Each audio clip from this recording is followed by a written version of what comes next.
नमस्कार, आप देख रहे हैं आज के मुख्य समाचार। आज तारीख 29 अप्रैल 2026, वार बुधवार। आज बैसाख माह के शुक्ल पक्ष की त्रयोदशी तिथि है।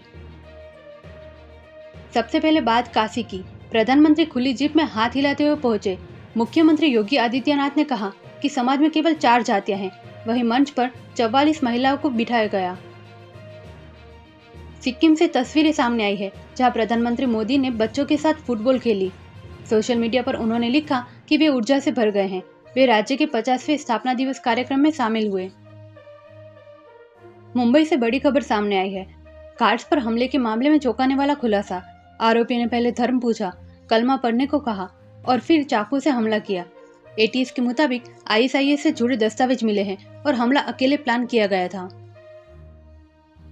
गुजरात निकाय चुनाव में बीजेपी ने 15 नगर निगमों में जीत दर्ज की है। कार्यकर्ताओं ने जश्न मनाया, लेकिन अहमदाबाद में पुलिस और बीजेपी कार्यकर्ताओं के बीच झड़प भी हुई। वहीं जाडेजा की बहन राजकोट से चुनाव हार गई। नासिक के टीसीएस केस में महिला कर्मचारी पर धर्म और नाम बदलने का दबाव बनाया गया।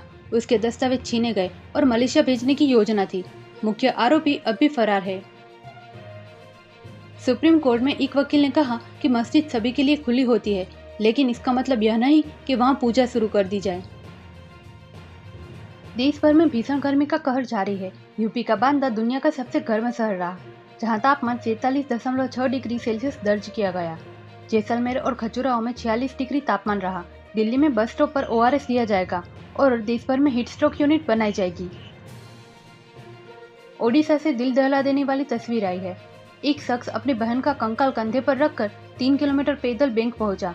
बैंक कर्मचारियों ने कहा था कि जिसका खाता है उसे साथ लेकर आओ। इसी बीच दूसरे चरण का प्रचार का अंत हो गया है। 142 सीटों पर आज मतदान होगा। ममता बनर्जी के आपत्तिजनक कैरिकेचर पर चुनाव आयोग ने पुलिस को सख्त कार्रवाई के निर्देश दिए गए हैं। राजनीति में हलचल। सांसद स्वाति मालीवाल ने भी बीजेपी ज्वाइन कर ली। उन्होंने कहा कि केजरीवाल ड्रामा कर रहे। वहीं पंजाब में आम आदमी की पार्टी की टूट रोकने के लिए सभी विधायकों को जलंधर बुलाया गया है। भारत और न्यूजीलैंड के बीच एफटीए को लेकर सेब बागवान चिंतित हैं। राठौड़ ने कहा कि इंपोर्ट ड्यूटी 25% की है और इसका असर हिमाचल, कश्मीर और उत्तराखंड के किसानों पर पड़ेगा। अंतर्राष्ट्रीय खबर। दक्षिण सूडान में प्लेन क्रैश में पायलट समेत 14 लोगों की मौत हो गई।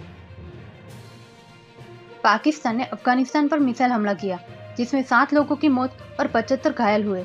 यह हमला 6 पाकिस्तानी सैनिकों की मौत के बाद जवाबी कार्रवाई के रूप में लिया गया।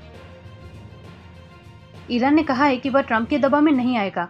उनका कहना है कि अमेरिका अब दूसरे देशों पर फैसला थोपने की स्थिति में नहीं है। साथ ही दावा किया है कि ईरान हॉर्मुज खोलने को तैयार है। शेयर बाजार में गिरावट। सेंसेक्स 417 अंक गिरकर 76,887 पर बंद, जबकि निफ्टी 97 अंक टूटा। बैंकिंग और ऑटो शेयर्स में बिकवाली रही। सोने की कीमत 1,629 गिरकर 1,50,000 पर आ गई। यह अपने ऑल टाइम हाई से 26,000 सस्ता हो चुका है। वहीं चांदी में भी 5,381 की गिरावट दर्ज की गई। भारत अब E20 के बाद E85 फ्लेक्स फ्यूल की तैयारी में है। हालांकि माइलेज 30% तक कम हो सकता है, लेकिन लक्ष्य कच्चे तेल पर निर्भरता घटाना है। अमेज़न 100 शहरों में क्विक कॉमर्स सर्विस शुरू करेगा। इसके तहत 1000 माइक्रो फुलफिलमेंट सेंटर खोले जाएंगे। इस खबर के बाद इटर्नल और स्विगी के शेयरों में 3% तक गिरावट आई। व्हाट्सएप ने 9,400 से ज्यादा अकाउंट्स बैन किए हैं। ये कंबोडिया से चल रहे डिजिटल अरेस्ट फ्रॉड से जुड़े थे। ठगी रोकने के लिए 4 नए फीचर्स भी लाए गए हैं। मारुति के चौथी तिमाही के नतीजे सामने आए। मुनाफा 6% घटा, लेकिन रेवेन्यू 28% बढ़कर 52,462 करोड़ रहा। 3 महीनों में 6.76 लाख कारें बेची गई और कंपनी 140 का डिविडेंड देगी।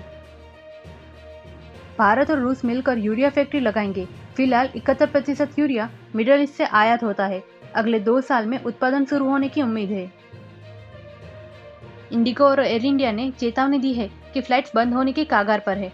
ईंधन महंगा होने से ऑपरेशन मुश्किल हो गया है। कंपनियों ने सरकार से एक्साइज ड्यूटी और वेट घटाने की मांग की है।